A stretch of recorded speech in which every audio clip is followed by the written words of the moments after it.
অনেক পরেশানি, খাবার টাকা হবে না, হোটেলে সব বন্ধ হয়ে যাবে, পুরো ডাক্তার খানা বন্ধ হয়ে যাবে। আমরা আরো বেশি পরিষেবা দেব। ভারতের নিয়ম হলো অতিথি দেবো ভব। পুরো বড় বাজার, নিউ মার্কেট সবাই বন্ধ হয়ে যাবে। ভাই হোটেলে থাকতে দেবে, হসপিটালে ট্রিটমেন্ট করতে দেবে, ওই খাবার হবে না, সবাই ভুকা মরবে বাংলাদেশি দাদা না আসলে এদিকে।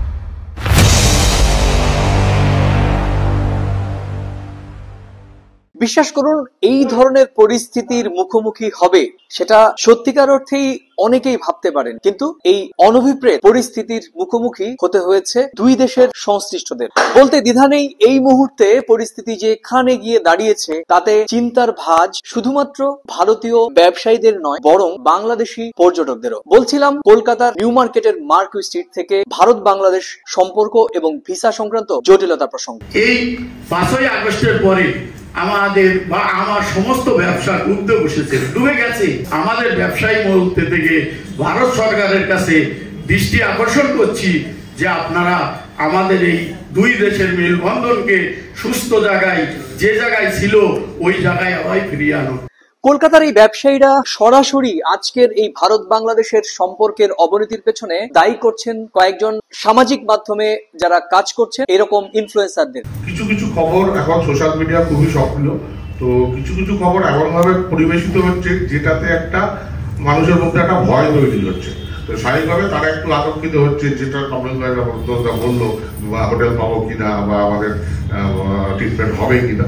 তো এইটা আমরা একটু পরিচ্ছন্ন হওয়া দরকার, কারণ কালকে আমিও কতগুলো নিউজ চ্যানেল দেখছিলাম, তাতে এমন কিছু তথ্য পরিবেশন, এমন কিছু সংবাদ পরিবেশন করা হচ্ছে তো যেটার জন্য হয়তো সেটা হয়তো গুরুত্বপূর্ণ বা অতটা গুরুত্বপূর্ণ না, কিন্তু সেটাকে বারবার করে দেখাতে পারে মানুষের মধ্যে একটা অদ্ভুত একটা আতঙ্ক তৈরি হচ্ছে। বলছেন যা হচ্ছে না তাই রটানো হচ্ছে। বলা হচ্ছে ভারতে বাংলাদেশ বিরোধী বিভিন্ন রকমের মন্তব্য করা হচ্ছে, যেরকম মালদা কিংবা কলকাতার বিভিন্ন সেক্টর থেকে বাংলাদেশিদের বয়কটের ডাক দেওয়া হচ্ছে। আজকে কিন্তু কলকাতার ব্যবসায়ীরা সরাসরি এই বয়কটের ডাক দেওয়ার যে তথ্য সেটি কিন্তু অস্বীকার করলেন। 5ই আগস্টের পরের থেকে সমস্ত প্যাসেঞ্জার আসছে আর বলছে ভাই হোটেলে থাকতে দেবে, হসপিটালে ট্রিটমেন্ট করতে দেবে। আমি বলছি না, এখানে তো এরকম কোনো সমস্যা নেই। তাহলে মিডিয়া তো এই কথা বলছে। আমি বললাম দেখুন, মিডিয়ার কাজ মিডিয়া করছে, আমার ব্যবসা আমি করছি। আমরা এইরকম ধরনের কোনো সিচুয়েশন ভারতবর্ষের মধ্যে পাইনি। আমরা কোনো বাংলাদেশিদের আমরা হোটেল দেবো না বা রেস্টুরেন্টের খাবারও দেবো না, একটা মেসেজ দিয়েছিল গতকাল, তারা সেটা উল্টো করেছে। এই মুহূর্তে প্রয়োজন সত্যিকার অর্থে দুই দেশের সংশ্লিষ্ট প্রশাসনকে এক টেবিলে বসে আলোচনা করে চলমান তিক্ততা, অবিশ্বাস বা বৈষম্যের যে পরিবেশ সেটা দূর করা। অনেক জায়গায় প্রসঙ্গ হয়েছে যে যাত্রীদের নাকি পরিষেবা দেওয়া হবে না।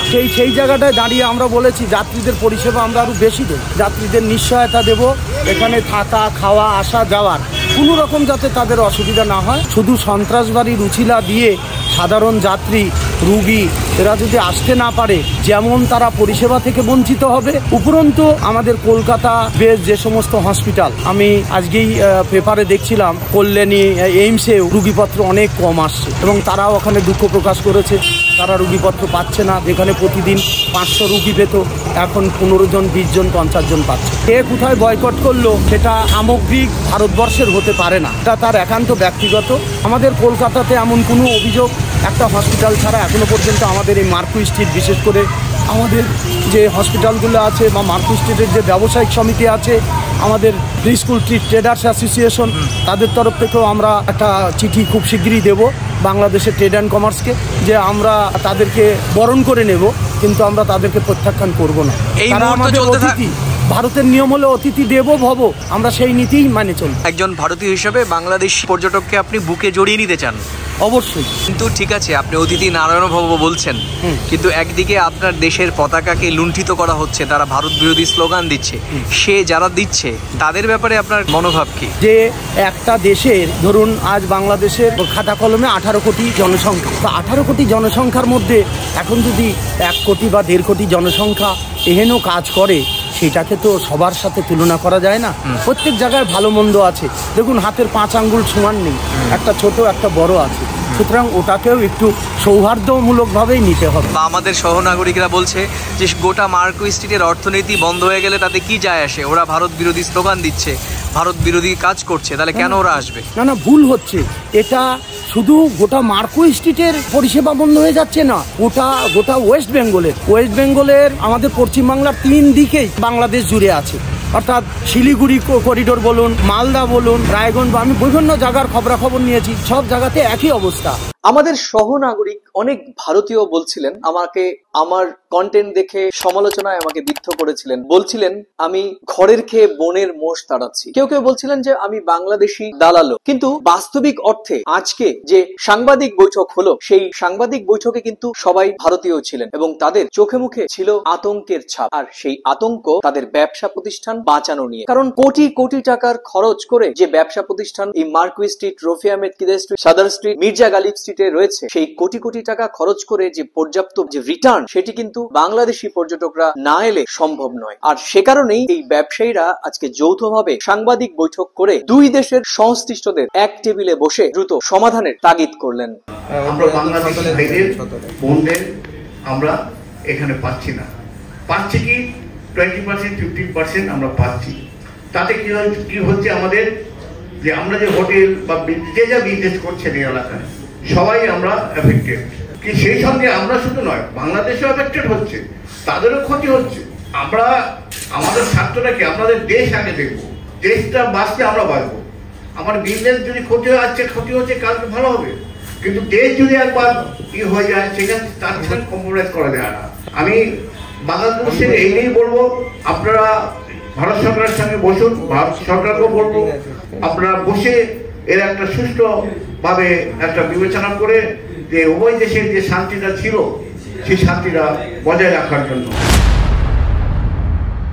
এই মুহূর্তে প্রয়োজন ভারত এবং বাংলাদেশের মধ্যে এই যে চরম পর্যায়ে ভুল বুঝাবুঝি রয়েছে সেটি অবসান ঘটানো। এখন প্রশ্ন হচ্ছে, কলকাতার এই ব্যবসায়ীদের সঙ্গে কলকাতার অন্য ব্যবসায়ী, অর্থাৎ এই নিউ মার্কেট, সাদার স্ট্রিট, রফি আহমেদ কিদে স্ট্রিট, এই মধ্য কলকাতার বিস্তীর্ণ অঞ্চল গোটা কলকাতার প্রতিনিধিত্ব করে না। তাহলে প্রশ্ন আসবে, কলকাতার অর্থনীতি কি ভেঙে পড়েছে? বলবো না, কলকাতার অর্থনীতি ভাঙেনি, কিন্তু এই গোটা অর্থনীতির একটি অংশে ইতিমধ্যেই পচন ধরেছে। আর সেই পচনের কারণ ভারত বাংলাদেশের মধ্যে চলমান প্রোপাগান্ডা, গুজব কিংবা অতি প্রক্রিয়াশীলতা এর প্রধানতম কারণ। বর্তমান পরিস্থিতি যেটা মূল সমস্যা হলো এখানকার ব্যবসার উপর একটা প্রভাব পড়ছে, যে এত আমাদের এই মার্কো স্ট্রিট, নিউ মার্কেট বা মার্কেট অঞ্চলের প্রচুর হোটেল, প্রচুর দোকান, তারপরে আমরা যারা ট্রান্সপোর্ট বিজনেস করি তাদের ক্ষেত্রে তাদেরকেও এই সব মিলিয়ে প্রচুর লোকের এখানে কর্মসংস্থান হয়।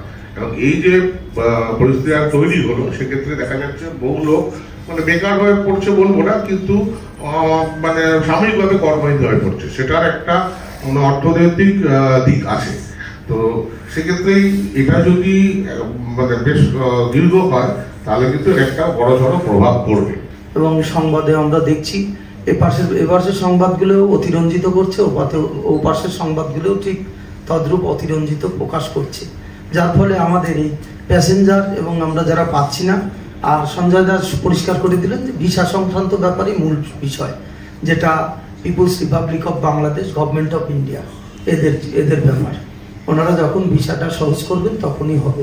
বরাবরই আমি একটা সুনির্দিষ্ট বিষয় নিয়ে কথা বলতে পছন্দ করি এবং আমার ভিডিও যারা দেখেন তারা ইতিমধ্যেই জানেন যে আমার মূলত প্রধানত ভিডিও থাকে হচ্ছে ভারত বাংলাদেশের সম্পর্ক নিয়ে। আর সেখানে দাঁড়িয়ে এই মুহূর্তে যা প্রাসঙ্গিক সেটি ভারত বাংলাদেশের সম্পর্কের এই ভিসা সংক্রান্ত জটিলতা। আর ভারত বাংলাদেশ সম্পর্ক বললে প্রধানতম যে অনুষঙ্গ মাধ্যম তা হচ্ছে গণমাধ্যম। আমি নিজেও একটি গণমাধ্যমের প্রতিনিধি এবং আমার সঙ্গে দুজন এই মুহূর্তে রয়েছেন বাংলাদেশের দুজন গণমাধ্যমের প্রতিনিধি। প্রথমে পরিচয় করিয়ে দিই, আমি দীপক দেবনাথ, বাংলাদেশ প্রতিদিনের কলকাতায় দায়িত্বপ্রাপ্ত একজন সংবাদকর্মী। আরেকজন হয়েছেন নিউজ 24 এর আমাদের আরেক সহকর্মী ভাস্কর সর্দার। আসলে প্রথম যখন এই ক্রাইসিসটা শুরু হচ্ছে, তুমি তো জানো যে আমি দীর্ঘদিন ধরে ভারত বাংলাদেশে, তোমরাও করছো, কিন্তু তার বাইরেও আমার একটু স্পেশাল আগ্রহ আছে। যখন আমি এই ধরনের সংকট নিয়ে কথা হচ্ছিল তখন আমার ভিডিওর তলাতে প্রচুর আমার সহনাগরিক ভারতীয়রা আমাকে যা ইচ্ছা তাই বলে ব্যক্তিগত আক্রমণ করেছে, বিশেষ করে ভারত বাংলাদেশের দালাল, আমি এখানকার এজেন্ট, ব্যবসা ব্যবসায়ীদের এজেন্ট, ব্যবসায়ীরা আমাকে টাকা দিয়ে করছে। আজকে তো তোমরা, আমি নয় এজেন্ট, আমি নয় দালাল, কিন্তু তোমরা স্বাধীন সাংবাদিক। আজকে তো তোমরা ভারতীয় ব্যবসায়ীদের ডাকেই এসেছো, আসলে কেন এসেছো? না, প্রথম কথা বলি, তোমার ভিডিও তুমি যেটা দেখছো শুধু ভারতীয় না, তোমাকে কিন্তু অনেক বাংলাদেশি অনেকভাবে কমেন্ট করে, সেটা আমরা অন্তত দেখি, যেহেতু তোমার চ্যানেলটা আমরাও দেখি। আর সামগ্রিকভাবে যদি জিজ্ঞেস করো, দুই দেশেরই কিন্তু পরিস্থিতি অর্থনৈতিকভাবে খারাপ, এটা বলে কোনোভাবেই করা যায় না। যদি বলো কলকাতার মার্কুই স্ট্রিট অঞ্চল, এখানে আমরা দেখেছি গত বছর অর্থাৎ 2023 সালেও প্রায় আমার হিসাবে 45 থেকে 55% বাংলাদেশি অবস্থান করছিল গত বছর ঠিক এই সময়টায়। অর্থাৎ আমরা যখন নিউজ করেছিলাম সেই সময় প্রায় 30 থেকে 35 হাজার বাংলাদেশি অবস্থান করছেন বলে আমরা করছি নিউজ, এবং সেই তথ্য কারা দিচ্ছে? যেমনি পেট্রাপোল ইমিগ্রেশন আমাদের দিচ্ছে, সেই তথ্য কলকাতার বাংলাদেশ ডেপুটি হাই কমিশনার দিচ্ছে। কিন্তু তাৎপর্যপূর্ণভাবে এই বছর সরকারিভাবে কোনো তথ্য না এলেও এইখানে যারা মার্কুই স্ট্রিটের ব্যবসাদার, তারা যেই তথ্য দিচ্ছে সেটা হলো 4 থেকে 5%। মানে তুমি ভাবো 30,000টা এট এ টাইম ডাউনফল করে 3,000-এ চলে এসছে। তো স্বাভাবিকভাবেই এরা যারা ব্যবসা করে, এটা তো পর্যটক এরিয়া, এবং এখানে বাংলাদেশে একটা অনেক এফেক্ট করে। না আসলে কি হবে, পরবর্তীতে কি প্ল্যান হবে, কেউ তার না খেয়ে থাকবে না। কিন্তু একটা তো এফেক্ট পড়েছে, যে এফেক্টে কিছুটা হলো শিরে সংক্রান্তি দেখছে, সেই শিরে সংক্রান্তি দিকে তাদের মনে হয়েছে যে সাংবাদিক এবং ব্যবসাদার সবাইকে এক হয়ে মাঠে নামা উচিত। আদতে কি, আদতে এটা ভারত তথা কলকাতার বদনাম যাতে না হয়। তুমি কিভাবে দেখছো? অনেকদিন ধরে সাংবাদিকতা করছো, বাংলাদেশ গণমাধ্যমে কলকাতার হয়ে কাজ করছো। না, বিষয়টা হচ্ছে যে সাম্প্রতিক যে পরিস্থিতি, তার একটা আঁশ আমাদের ভারতে পড়েছে, যেহেতু একটি প্রতিবেশী দেশ। বিশেষ করে যে পার্শ্ববর্তী যে সমস্ত রাজ্যগুলি, বিশেষ করে পশ্চিমবঙ্গ হোক, ত্রিপুরা হোক, আসাম হোক, গত কয়েকদিন ধরে আমরা দেখতে পারলাম যে সেই পরিপ্রেক্ষিতে ত্রিপুরার কিছু হসপিটাল, কিছু হোটেল ব্যবসায়ী, আসামের কিছু ব্যবসায়ী এবং ইভেন পশ্চিমবঙ্গেরও কিছু ব্যবসায়ী, তারা হোটেল ব্যবসায়ী এবং হসপিটাল বিজনেস যারা করে, তারা এক ঘোষণা দিল কি যে বাংলাদেশ থেকে কোনো পর্যটককে তাদের স্বাগত জানানো হবে না। কিন্তু বিষয়টি হচ্ছে যে হোটেল ব্যবসায়ীরা কে কি বলেছে সেটা তাদের অভিমত, কিন্তু একজন ডাক্তার হিসেবে যখন তারা পড়তে যায়, তো সেবা হচ্ছে বড় ধর্ম, তো সেক্ষেত্রে তারা এরকম কি সিদ্ধান্ত নিতে পারে, যদিও সেটাও তাদের ব্যক্তিগত অভিমত। তো এমন এক পরিপ্রেক্ষিতে কলকাতার হোটেল অ্যাসোসিয়েশন বা পরিবহন সংস্থা এরা কি সিদ্ধান্ত নিচ্ছে, এটা একটা জানার আমাদের কৌতূহল ছিল। কারণ গত 4 মাস আগস্টের পর থেকে তারা কোনো সিদ্ধান্ত এরকম নেয়নি। তো যার জন্য আসে, এবং এসে যেটা কালকে থেকে একটা আভাস পাচ্ছিলাম যে এরকম একটা সিদ্ধান্ত নিতে চলেছে, এবং আজকে সেটা সরাসরি ঘোষণা দিলেন যে সমস্ত বাংলাদেশি পর্যটক আসবেন তাদেরকে স্বাগত বুকে টেনে নেবে, তাদের সমস্ত রকম নিরাপত্তা দেওয়া হবে। একজন তো বললেন যে সিসিটিভি দিয়ে, সার্বক্ষণিক দিয়ে তাদেরকে মানে নজরদারি চালানো হবে। তো এর থেকে আর বড় কি হতে পারে? এবং এটিও তারা বললেন যে কিছু কিছু গণমাধ্যম বা কিছু কিছু বিশেষ করে সোশ্যাল মিডিয়া, তারা কিছু খবর রটনা রটাচ্ছে যা দেখে মানুষ আতঙ্কিত, বাংলাদেশি পর্যটকরা খুব আতঙ্কিত যে তারা কলকাতায় আসলে সেফ থাকবেন কিনা, নিরাপদে থাকবেন কিনা। তো এরপরে যখন কলকাতার এই ব্যবসায়িক প্রতিষ্ঠানগুলো যখন এরকম একটা ঘোষণা দিল, সুতরাং আর এরপরে কোন রকম আতঙ্ক আশঙ্কার কোনো জায়গা নেই, সেই জিনিসগুলো যেন তারা করে। আমার যারা সমালোচক, যারা আমার ভিডিওতে কমেন্টস করেন যে আমি বাংলাদেশিদের হয়ে কথা বলি, তুমিও কি বাংলাদেশের গণমাধ্যমে কাজ করো দেখে বাংলাদেশিদের হয়ে কথা বললে? কারণ ভারতীয় পতাকাকে অবমাননা করা হয়েছে, ভারত বিরোধী স্লোগান উঠছে, সেক্ষেত্রে দাঁড়িয়ে কতটা যৌক্তিক বা প্রাসঙ্গিক এই ধরনের অবস্থান নেয়ার? না, অবশ্যই একজন ভারতীয় হিসেবে তো আমি তো ভারতের বিষয়টি দেখবো, কিন্তু সেখানেও এরকম ধরনের পতাকা রেখে করা হয়েছে এবং বাংলাদেশ সরকারের থেকে জানা হয়েছিল এটা এআই এর মাধ্যমে, আর্টিফিশিয়াল ইন্টেলিজেন্স দিয়ে এটাকে করা হয়েছে। কিন্তু পরে আবার জানা যাচ্ছে না, এটা আর্টিফিশিয়াল ইন্টেলিজেন্স, সত্যি সত্যি সেখানে পতাকা রাখা হয়েছিল। ভারতেও এরকম একটি ঘটনা ঘটেছে, যদিও কেউ কেউ বলছে না এটাকে সত্য নয়, সেখানে পতাকা ছিঁড়ে ফেলা হয়নি বা পুরানো। তো এই নিয়ে একটা দ্বিমত, একটা মত পাল্টা মত রয়েছে। সেই আবার ঘুরে ফিরে সেই জায়গায় আসবো যে এই সম্পর্ক যত বজায় থাকে। আচ্ছা, আমি তোমাকে একটা প্রশ্ন করি, ভারত, বাংলাদেশ, দেশ, জাতি, ধর্ম, বর্ণ নির্বিশেষে ক্ষুধার্ত মানুষের কাছে এক থালা খাবার, একটা পতাকা বা একটা ধর্মগ্রন্থ দেওয়া হলো, সে কোনটাই? অবশ্যই এই লড়াইটা তো খাবার লড়াই, এটা তো ব্যবসায়ীদের লড়াই। আবার যারা বাংলাদেশ থেকে আসছেন তারা তো পরিষেবা নিয়েই টাকা দিচ্ছেন, মানে পরিষেবা কিনছেন আর পরিষেবা ভারতীয় ব্যবসায়ীরা দিচ্ছেন। দুই পক্ষকেই তার খাবার, একজনের পরিষেবা নেওয়াটা খাবার, আরেকজনের পরিষেবা দেওয়াটা খাবার। তার মানে ব্যাপারটা তো তাই, যে আমি বর্ডার বন্ধ করে দেবো, পেঁয়াজ বন্ধ করে দেবো, আরে ও তো সেই পরিষেবা নিয়ে দিচ্ছে।